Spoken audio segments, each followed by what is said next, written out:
Welcome to another edition of Yorkshire Kris Weekly, and yet again it's a cold one.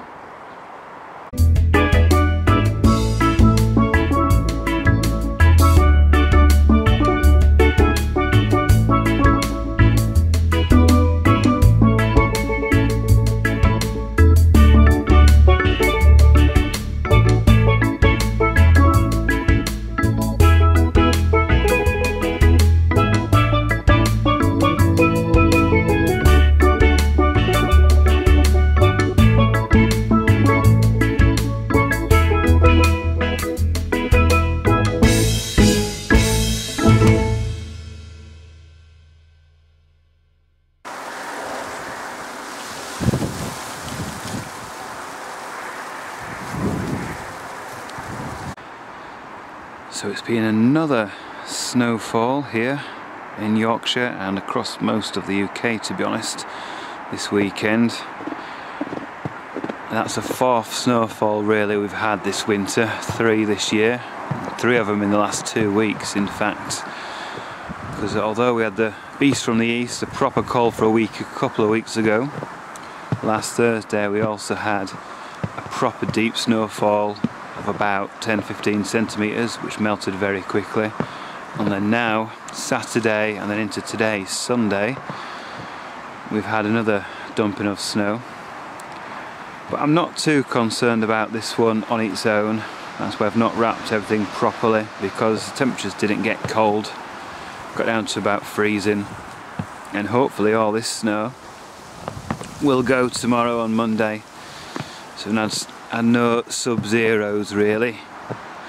And this cold now, it's about 1 degree, so some of the snow has started to melt, especially on the gravel and those surfaces like that. Wood, it takes a lot longer to melt because it's insulating heat rising from the ground,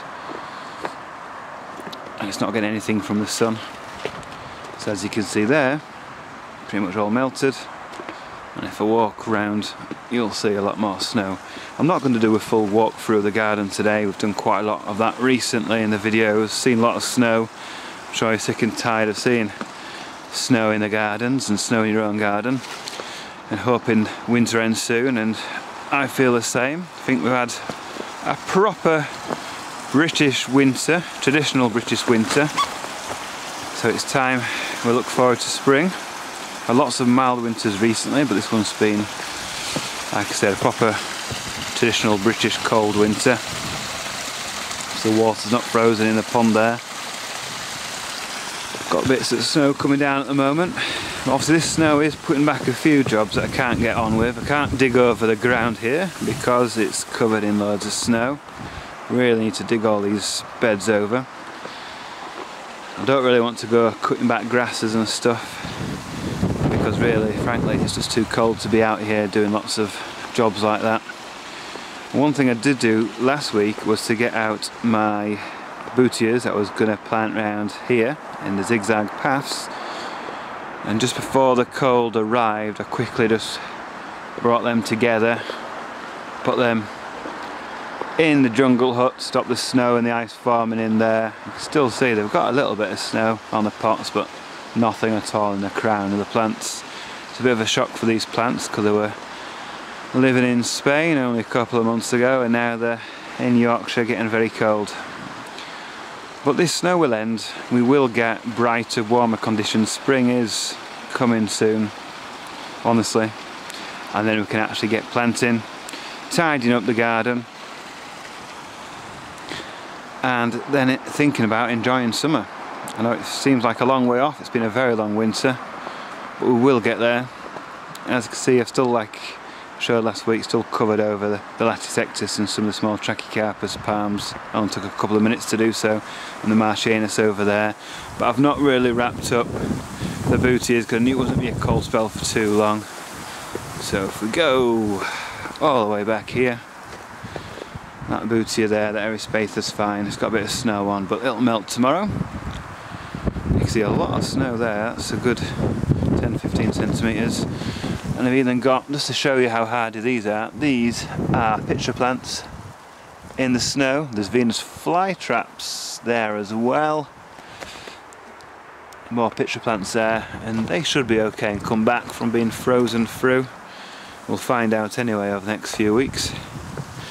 So that's what it's looking like in the garden, probably like many of your gardens.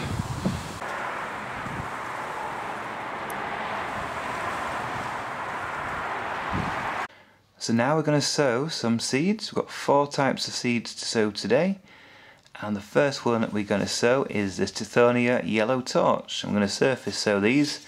They're going to be in little individual cells in this seed tray. So we're going to sow about 2 seeds per little cell. And I've already watered the compost. I'm using Sowing seed compost with some vermiculite in it. And I've already watered these just so that the moisture's already in there, and if watered afterwards it would disturb the seeds and wash them to the side of the trays. So this way we can place them in the centre of all the trays, and then we won't need to water them afterwards, so we'll continue doing that. And the next seeds that we're going to sow are the Cleome, and this is Violet Queen. And again, we're going to sow a couple of seeds into each cell. So we'll do that now.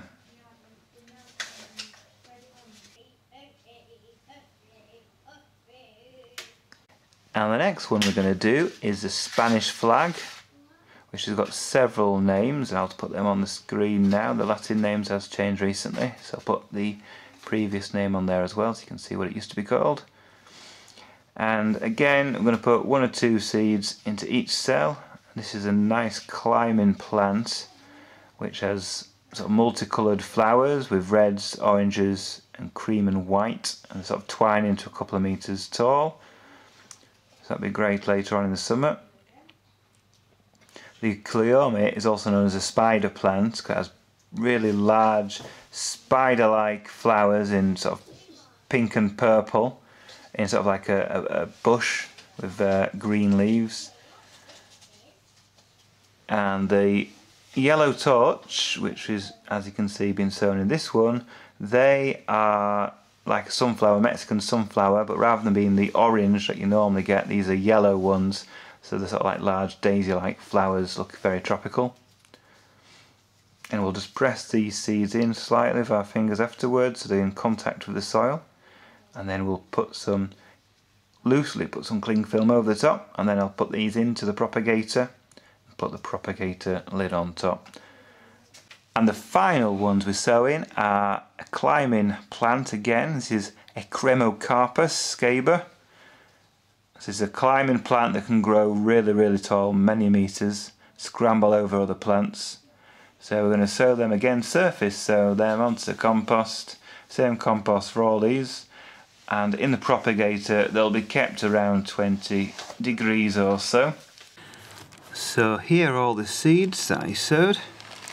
They're in the propagator. Put a little bit of cling film over the top, just loosely, just to keep some moisture in. And obviously the propagator itself will keep the moisture in. I can control that with the vents at the top and at the sides as well.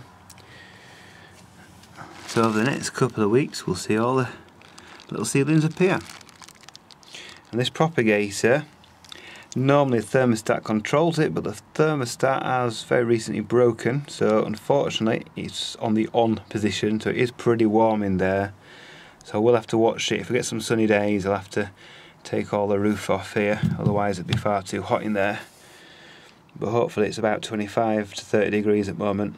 It is on the warm side, but I can't control it unfortunately until I get the thermostat replaced.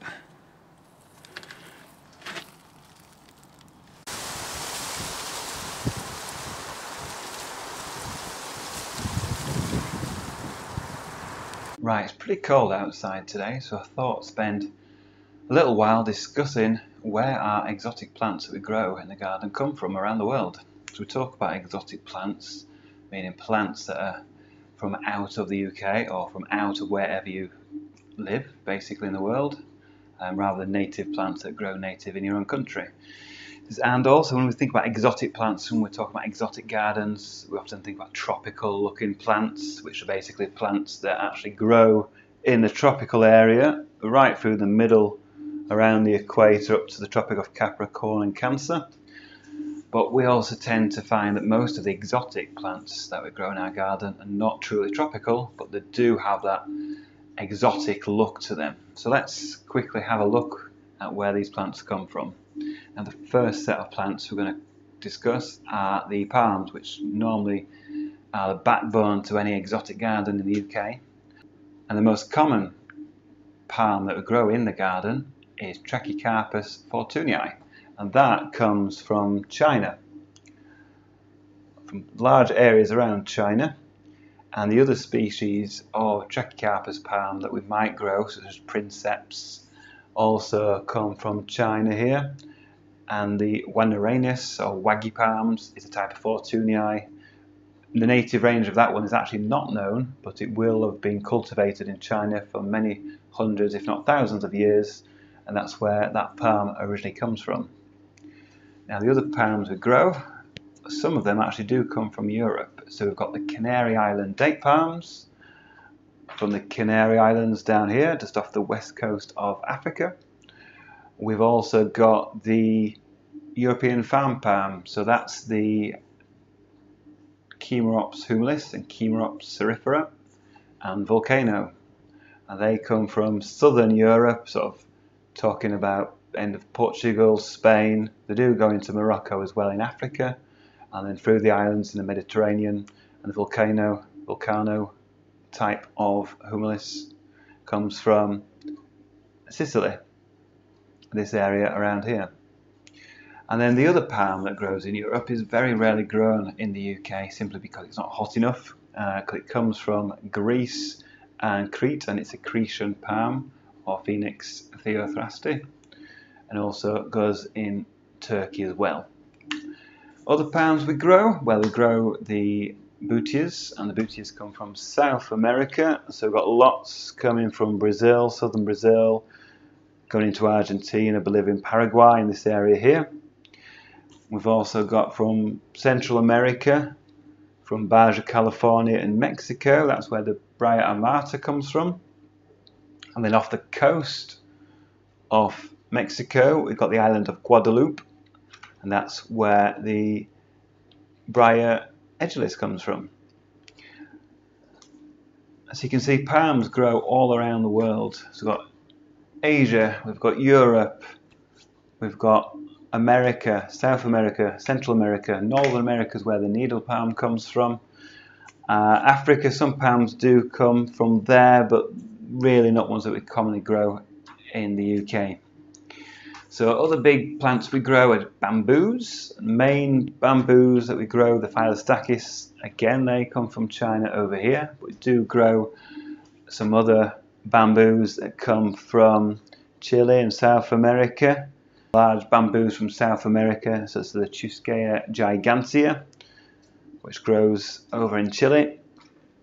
And there are some bamboos from Africa, but again we don't normally grow them in the UK. Other main plants we grow, we've got some nice flowering plants like dahlias and cannas, which give us lush tropical foliage, and they come from Central America. They're from Mexico, and then through the countries in Central America, Guatemala, Costa Rica, Nicaragua, Panama. That's where we get those sort of tropical lush foliage plants from with beautiful flowers. And then if we think about some of the other structural plants, we have Tetapanax rex, and that comes from Taiwan near China. We've also got things like the miscanthus grass, and again from China. Lots of the plants we grow, you'll notice, do come from around the East Asian area, so we've got lots from China. We also grow colocasias. Now colocasias mainly come from India and again southern Asia as well, and these grow around the world now, but they originally came from mainly India. We've got Cycas revoluta, so this cycad, and that comes from Japan, southern Japan islands over there. And the Musabaju banana, again that comes from China, although it grows a lot on the coast in Japan as well. And my favourite plant in the garden is the Ethiopian Onsete banana, as the name suggests, that grows in Ethiopia and Eastern African countries as well. Africa does give us some other plants that we grow in the garden. We've got the aloes, so we've got the Aloe striatula, and we've got Aloe polyphylla, and they're from Lesotho, South Africa here. And we've also got one of the nicest, unusual flowers, should I say, and that is a pineapple lily. And again, that comes from South Africa down here. And then we look over to Australia, and in Australia we get things obviously like the eucalyptus trees that we grow. We also get the Tithonia Antarctica tree ferns from southern Australia. And then if we jump across to New Zealand, that's where we get our phormions from and our cordylines. So as you can see, we've got the world map here. We've got plants that we grow in our gardens in the UK, Northern Europe, across in the USA, but the plants come from all over the world, literally all the continents apart from Antarctica, and we try to cultivate them as best we can, try to meet all their needs in one small space, which is our gardens. So I just thought I'd quickly show you where all the plants come from. I thought it'd be a bit of interest, something to do on this cold day rather than be outside in the freezing snow. Hopefully next week we'll actually look at some nice jobs and getting on with things, tidying up and really thinking about spring. Thanks for watching.